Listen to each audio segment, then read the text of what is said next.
Olá pessoal, sou a professora Viviana, agora estamos tendo o prazer de nos conhecermos.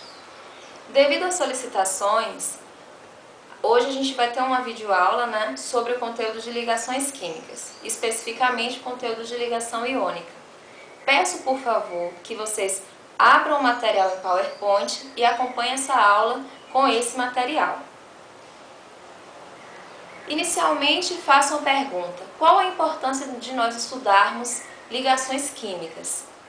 Uma ligação química, ela explica as propriedades de um material, exemplo de sua condutividade, de sua resistência, de sua dureza, de seu ponto de fusão, de seu ponto de ebulição.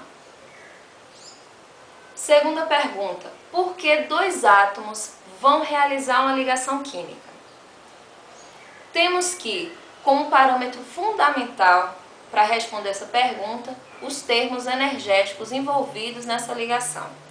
Se dois átomos isolados apresentam uma energia mais baixa do que esses dois átomos juntos, não temos uma ligação.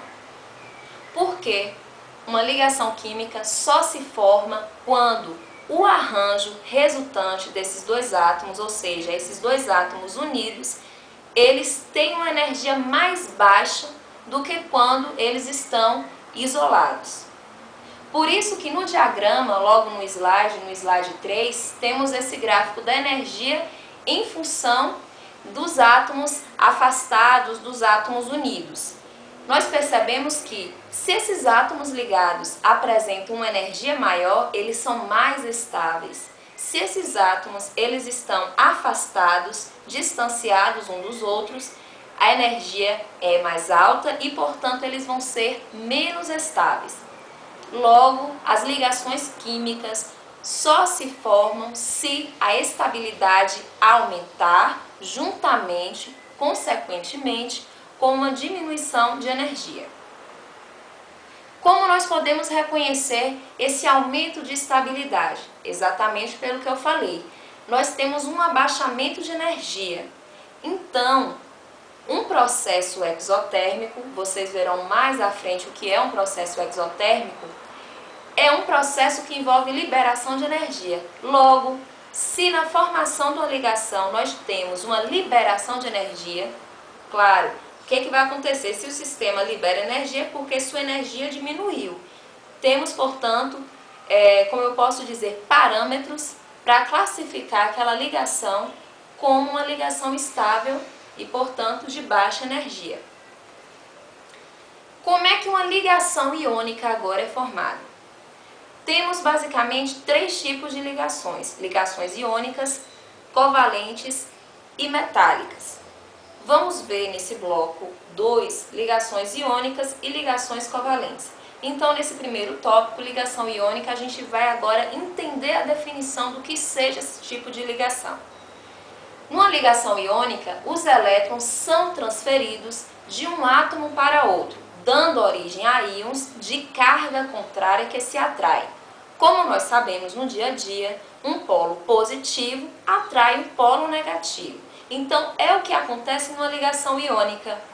Numa ligação iônica, de um modo mais amplo, nós podemos dizer que é uma ligação que se concretiza entre um elemento caracterizado como metal na tabela periódica e um elemento não metal. Um elemento metal, ele tem que ter uma energia de ionização baixa. Mas o que é uma energia de ionização? Uma energia de ionização baixa significa dizer que um elemento ele tem facilidade de perder elétrons. Se ele perde elétrons, é porque ele se torna um cátion. Então, a sua carga é positiva. Enquanto que um não metal é um elemento que tem uma tendência contrária. Ele tem uma afinidade eletrônica elevada. O que seria essa afinidade eletrônica? Seria uma propriedade apresentada por esse elemento, na qual ele tem uma facilidade de ganho de elétrons. Se ele ganha elétrons e elétrons têm carga negativa, significa, portanto, que ele se forma um ânion.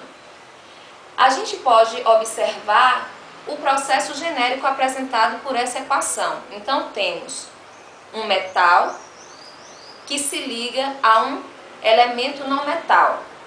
O metal tem tendência a formar cátions, enquanto o não metal tem tendência a formar ânions. Eles vão se ligar como? Simplesmente por atração eletrostática. O polo positivo, que seria o cátion, se liga ao polo negativo, que seria o ânion.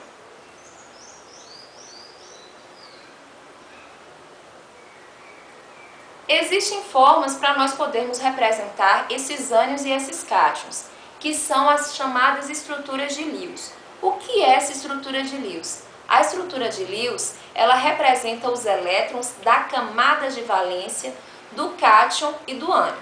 Nós podemos apresentar para o elemento no seu estado fundamental. O que é estado fundamental? Lá dos conceitos iniciais, o estado fundamental é quando o elemento apresenta mesmo número de prótons, mesmo número de elétrons, ou seja, número de prótons igual ao número de elétrons. Para o sódio, por exemplo, olhando na tabela periódica, ele tem número atômico 11. Como é que nós faríamos essa distribuição? 1s2, 2s2, 2p6, 3s1. Quantos elétrons o sódio tem na sua camada de valência? 1 elétron. Como é que nós representaríamos o sódio pela estrutura de Lewis? O símbolo químico do sódio, Na, simbolizado por o seu único elétron de valência, que nós podemos representar por uma bolinha, por um X, justamente esse último elétron, que é o 3s1, 1 da camada 3.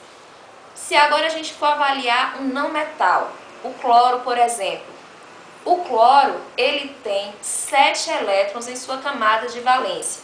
Sua distribuição eletrônica é 1s2, 2s2, 2p6, 3s2, 3p5. Como é que nós agora rearranjaríamos, esses elétrons da última camada nessa distribuição de Lewis? Esses elétrons da última camada são 7. Eles são rearranjados da seguinte forma: 3 pares de elétrons e um elétron isolado. Fechamos, portanto, a estrutura de Lewis para o cloro. Como é que seria, portanto, agora a estrutura de Lewis para íons monoatômicos? Bom, continuando novamente o conteúdo de ligações iônicas, agora a gente vai abordar um pouquinho de estrutura de Lewis para íons. Iremos abordar íons monoatômicos. Como exemplo, temos o sódio e temos o cloro. O cloro, a tendência é que ele perca um elétron, já que ele é da família 1A. Logo, sua distribuição final com a perca desse um elétron da camada de valência, ele fica com 1s2, 2s2, 2p6. Como a gente vai agora colocar esse sódio na estrutura de Lewis? Elemento químico, Na, o símbolo do elemento químico. Existe algum elétron de valência do sódio?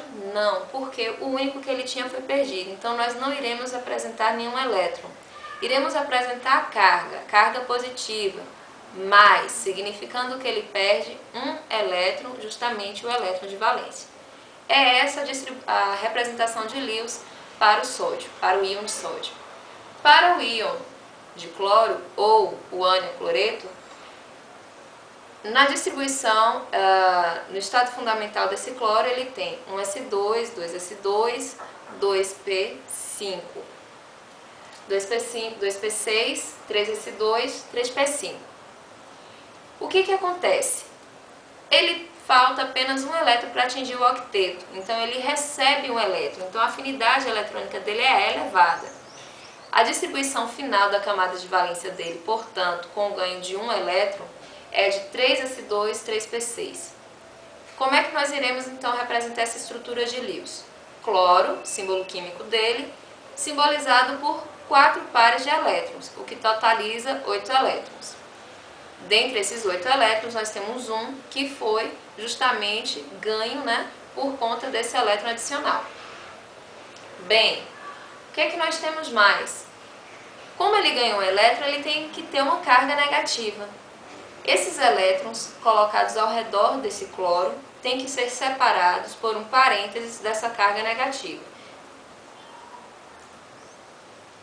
Quando nós temos agora o cloreto, que é o ânion do cloro, com o íon sódio, eles podem formar uma ligação iônica, portanto.